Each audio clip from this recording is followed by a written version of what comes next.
What's going on, everybody? It is February, and that means it is time for another installment of our favorite segment, eShop games that aren't going to break the bank. Today, we're going to show you some cool deals. I just couldn't resist. I'm sorry. I had to do the pun.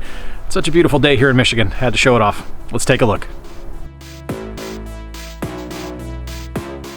I've had my eye on Radio Squid for a little while, as the idea of a locked screen shooter where you automatically fire along with the beat of the music really intrigued me. And I couldn't deny the overall charm of the visuals. As someone who's been playing games since 1985, seeing those awesome 8-bit Game Boy style monochromatic graphics had me excited to dive further into the game. But I didn't expect to find something quite as challenging as what I've run into. The game is mercilessly efficient in how it plays. At its core, you can change the cardinal direction of which way you're shooting by pressing the corresponding A, B, X, and Y button. Your goal is to eliminate all the enemies on screen, and there's sometimes some light puzzle solving involved as well. But where the game really flexes its design muscles is when it leans into what makes it unique: the screens. Each screen you're on will have multiple open areas that you can travel through and come out the other side on, which makes positioning your squid imperative to your survival. Of course, anything you shoot will also travel through those openings and come back to hit you. Yeah, friendly fire is a thing in this game. And all your shots, they're going to ricochet off walls on each screen, so it's a continuous cycle of shoot, dodge, collect coins, dodge, and frantically hope for the best. It's incredibly difficult, but clearing the screen without taking any damage is such a huge accomplishment and just makes you want to keep coming back for more.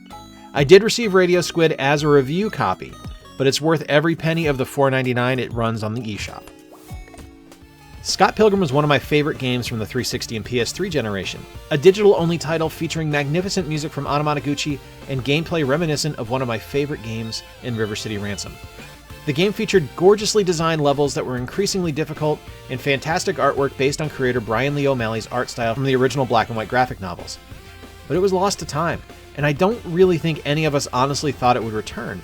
But with this being the 10th anniversary of the film's release, Ubisoft and Universal agreed to see the game re-released as a complete edition, containing the original title and all of the DLC from the first game.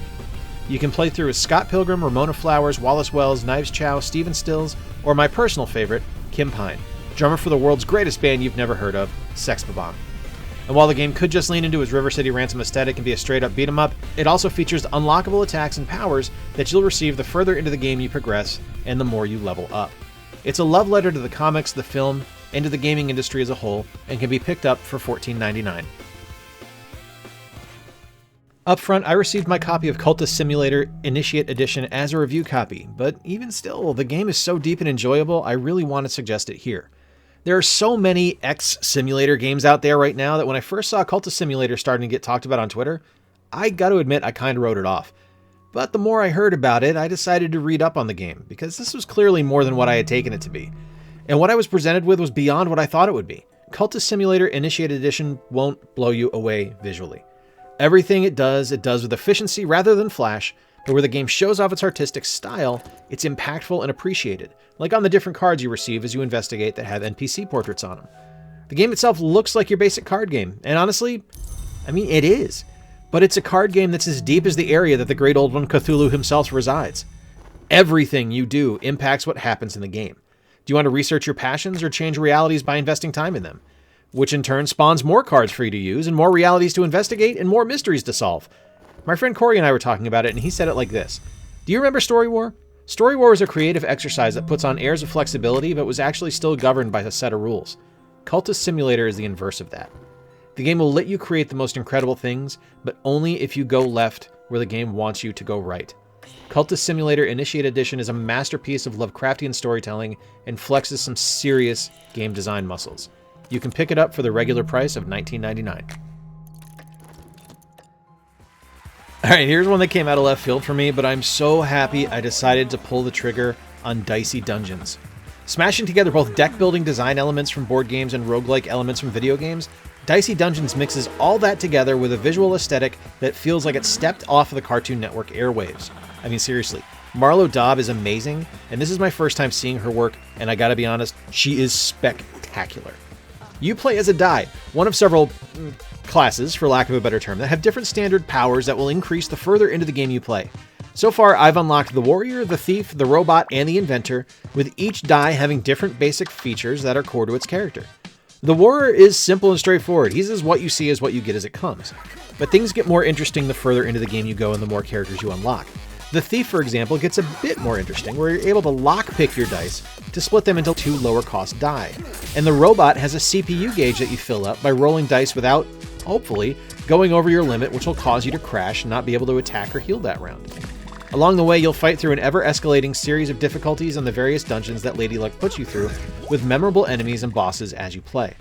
The game is set up to appear as if you're in a purgatory-like game show, with wickedly funny writing and deep, varying gameplay mechanics for each character and episode of the show you find yourself in. Dicey Dungeons has been an absolute joy to play, and honestly is the game I've come back to the most this month. You can grab it for $14.99. When I think of Metroidvania titles, the games I want are ones that aren't afraid to be ambitious, and Chasm delivers that. Similar to games like Terraria, each save file you start will have a unique seed attached to it, making that run unique from any other run the game has created to that point. Levels are procedurally generated and are a massive sprawling event with multiple doors and pathways to different sections of the area. You play as a trainee knight intent on proving his worth to move up the ranks of your knightly order, and are dispatched to the town of Carthus, where you're requested with finding the missing townfolk in the mine. And off you go. The game has a ton of unlockable weapons and equipment to help you on your journey, which will impact your stats and increase your damage and defense as you play. And while the game can sometimes feel like it's large for the sake of being large, it's honestly a lot of fun, and I've thoroughly enjoyed my time with it.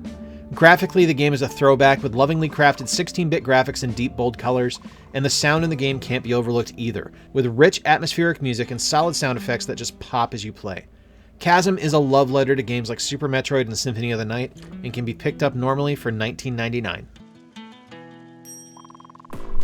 Alright guys, so there you have it. 5 of my favorite eShop games that you can buy this month for under $20. I really like the options presented here. I mean, you can't go wrong with stuff like Scott Pilgrim the game, and of course there's always wonderful stuff like Chasm, and Dicey Dungeons is a blast. And don't overlook Radio Squid or Cultist Simulator either.